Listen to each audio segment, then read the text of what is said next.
All right, I better turn the lights on. All right. So another rainy day in New Hampshire. I hope that helps. I can see myself a little bit better on online. Maybe I can actually adjust that backlight a little bit too. I'm leaving the scene of the crime here. All right, you all didn't see that, did you? All right, my guy probably cut it. Good. Isn't he clever? So, thank you, Mr. Producer. I've got glare, I've got backlight, I've got front light, I've got sunlight, I got rain light. Today's conversation is probably the most important one that I will have had with you. And it hinges on what happened, you might say, when I was a student with Gamble, and he used this expression. He said, you need to think this through. And I wasn't a kid, and I can't tell you I ever had heard that expression or taken the time to think this through.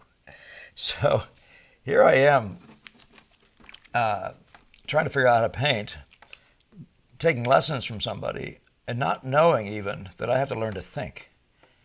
And I began an interesting series of ventures. One of which was, I just starting to read people who I thought well. One of them was C.S. Lewis. I thought the way he did things, he would say, let's define terms, really good beginning place for thinking.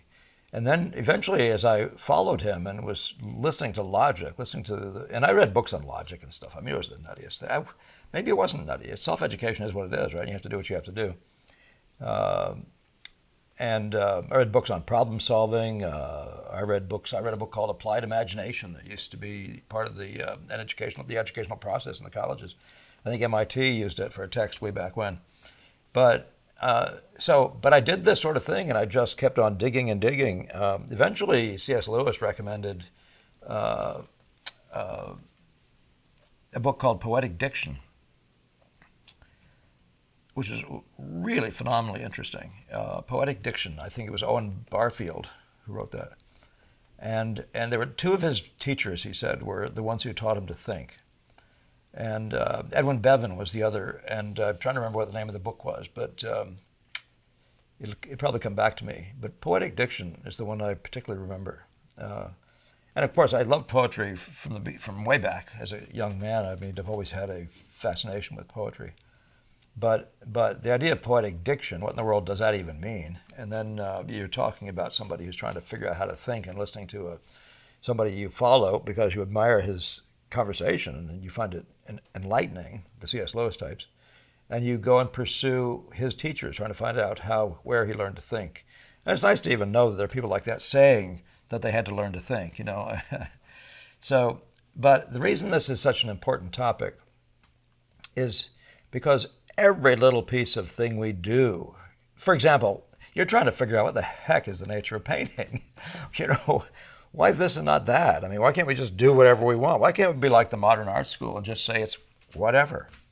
Whatever I do is art, We just undefine everything. Well, you can do that if you want. I don't happen to prefer that. I prefer to actually have a standard. I prefer to have first of all, my connection is with the past. It's with the great history of the past, the great painters. I didn't become a painter out of the blue. It was out of a love for some very particular thing that I found in these people. And they've always been my touchstone. There's always been this this golden thread, No matter what I read, and I read their stuff, I would read things about them, but I was always searching for what is that thing? What is that core quality? And whoa, what a big difference that does make. And I don't think the art schools would exist today if it weren't for that. What is the core quality of an art school? I mean, actually think that through. What is the core quality? Is it to help you express yourself? Well, I mean, you don't need an art school for that. In fact, expression is isn't that speech? Isn't that mostly speech? Well, not necessarily, but the point is, I mean, that applies all through across the board, right? What is the very nature of this art form? The one that really goes so far to define the word, to create the need for a word like aesthetic, Well, so that idea, thinking that kind of stuff through. But I'm just talking now about hitting the note. I mean, can you make a thing look like, sitting in front of you? I'm laughing always at students, and I'm saying, don't you see the crib sheets just sitting right there? I used to laugh at myself. I would say, Paul, it's just sitting right there. All you have to do is make it do that. You know? Of course, some of that problem is, you have to come to terms with the idea that this ain't that, So what is it about this that can be made to be that? That is to say, what do you have to, this is all part of thinking, right? What do you have to be able to do well so that this will actually, as it were, be that when we all know that it ain't that, And but anyway, just in the simplest way of things, we're just talking about simply making a color note more accurately, right? And so there are things you have to be able to think through. For example, you have to know whether or not it's true that to see is to see relationally. And then what does that mean, So to have said something, to see, so that implies to have ascertained, to have grasped with your mind's eye, to even with your eye. Do you see what you see before you, right? So the reason I'm offering this, one of my older students who'd been a professor at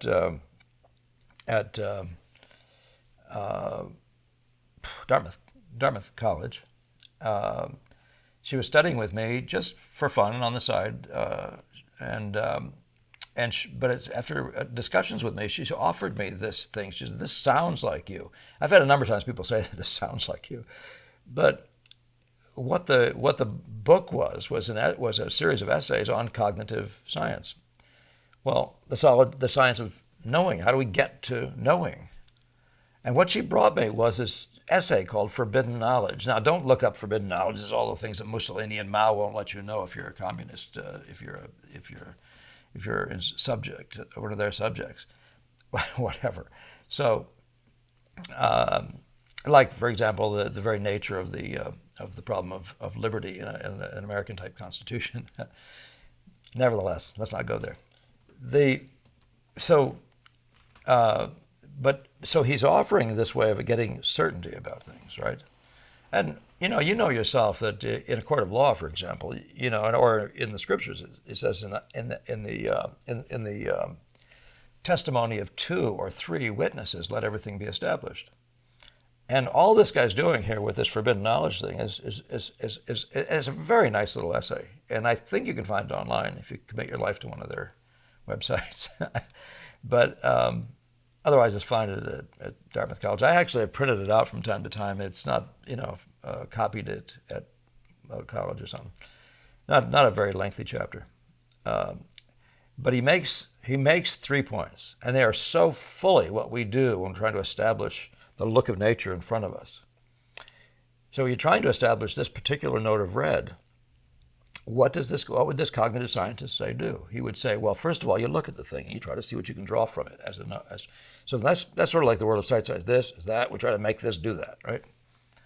Then he says, we do a second thing, and that is we begin to compare it. We bring in other witnesses. In other words, we compare it to this. So we begin, for example, to compare it to all the other red notes. And you begin to realize that this is actually the purplest of all the red notes we have in front of us. It's the red note with the most blue in it. It's also the most saturated note of all the notes. So we're getting knowledge now, we're getting certainty, right? And if you do that with, for example, an angle, when you try to figure out whether the inclination of 2 points, whether that angle created by these 2 points is right, you look at it, and you can look at it all day. Most people will take this thing and they'll go over like this, and they'll carry it across over here and try to make that over there. That's the 1-to-1, as if you could do that, right? But the second thing you do is you bring in vertical, because vertical is everywhere, right? And you compare it to vertical. So some people will actually bring in these forks, and they'll, whatever that thing is called, hold up, make one of them vertical, and get the other one to do the right thing to vertical. Well, that's great. And that's actually the first. Now you're being relational. You bring in 2 things. You're now beginning to be relational. You're not just being factual. The first one is like just facts. This angle is that angle. This angle. And if sight size worked, that would all be great. But it doesn't. It's not compelling ultimately. There's one more piece. So you're looking at that and you're saying, well, okay, so we have this angle right to vertical now. That's really a big deal. You feel like you just died and went to heaven. And by the way, it took me a long time not using any of those devices, but just looking and make sure that every time I looked at an angle, I looked at it to vertical. But you can also look at it to other angles. So every angle in the room something my hand is doing it to some other angle, and there's these two things doing something together. So there's a whole set of witnesses you can bring into the room, and you watch them in relation to this rectangle, which is, by the way, vertically aligned. So it has some verticality already. Because when you put it on your easel, I hope you've learned to stand your painting up vertical. So make sure you plumb the edges so that it's actually not tilted funny. And then try to do this. You'll drive yourself nuts. Okay, so that's the first two parts. One is obviously look at the thing itself. The second one is look at it in relation to many other things if you can. And then finally, this guy actually talks about this view. So he talks about this like it's you, then it's you having your neighbors involved, and then finally there's this cosmic view. You take in the entire nature of the world, right? You start looking at it with a big overview in relation to lots of other things. And so what we do is talk about looking at the thing as a whole. So what is this angle when you're aware of the whole? Okay. Now tell me how you measure that one with a device, right? So most people are very happy with their angle device of some sort. And there are ways in which that will actually cause you problems, but not to worry, it's better than not doing it. That's a relationship, that angle thing. But the ultimate one, and the ultimate in all seeing really, is to make sure you've done all three. So this angle has got to play its game in relation to part A, to vertical, to part A, and then to a whole set of angles playing a tune, pop pop, as a playing out in a sort of in a fan shape, say for example. And your job is actually now become rather like to get the truth. You have to get the music. Now, isn't that amazing? Remember, you started out studying painting because you couldn't draw, right? You couldn't hit the note. You couldn't make light effects. You couldn't make form. You couldn't do anything, right? You didn't know how to do it, right?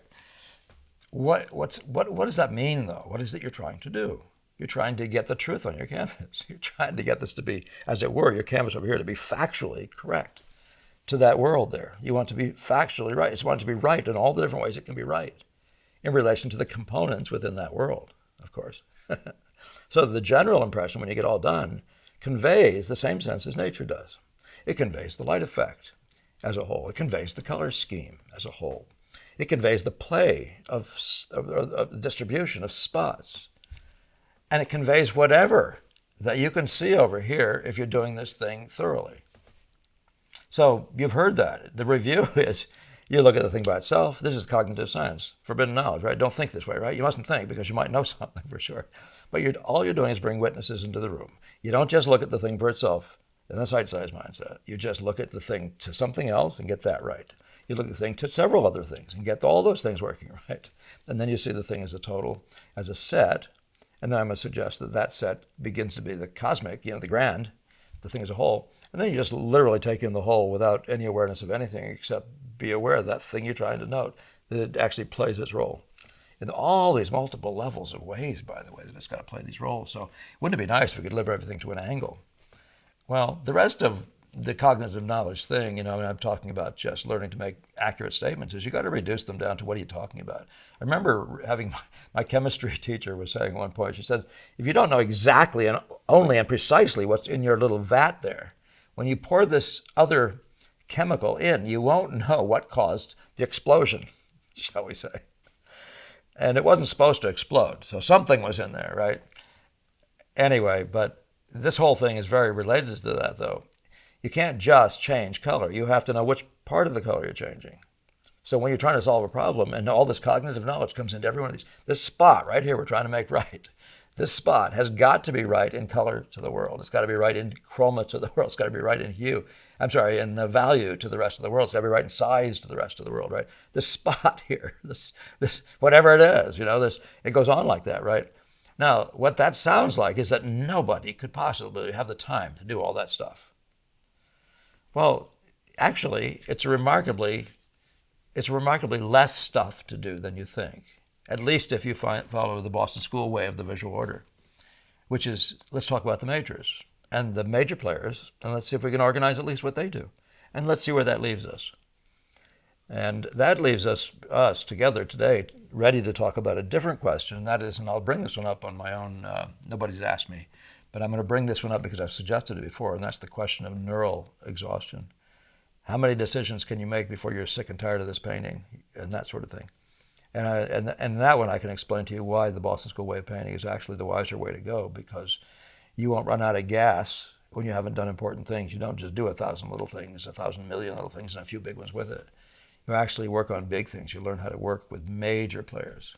So we'll do that in another one, okay? Neural exhaustion. Stay tuned for the neural exhaustion discussion.